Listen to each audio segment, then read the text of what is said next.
I am Sid Dobrin. I am professor and chair in the Department of English at the University of Florida. I have been so thrilled about UF's AI initiative from the outset. I've been working with AI and other emerging technologies most of my career, and so to be able to see this kind of institutional focus on AI, and then this year particularly with the addition of GenTech into the AI days, I'm completely excited about it, particularly with student involvement, the degree of faculty involvement, and how we're starting to rethink what it is we're doing with GenTech.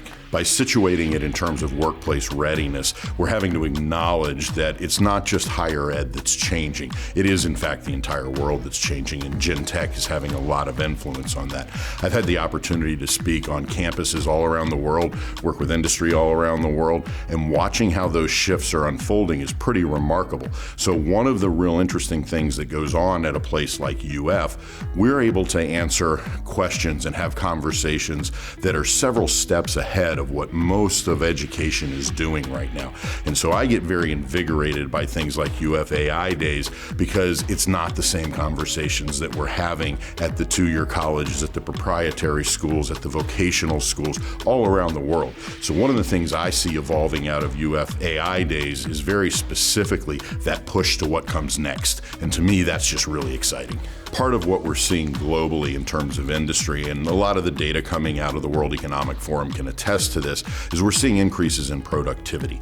And while we can talk about that in terms of industry, and we recognize what productivity is, we're also seeing that in terms of intellectual production and the degree at which we're able to solve bigger problems. And when you have resources like UF has with HyperGator and with the conversations and the folks who have been hired here under the AI initiative, what we're seeing hypercharged is the intellectual aspect of it. We're also being able to see evolve those next generation conversations. And to me, that's what's really exciting, because I think while UF is very focused on applied AI, we also have to remember that the conceptual AI is very crucial, particularly as most of our students aren't going to be the ones just using the next level of AI, they're going to be the ones developing it.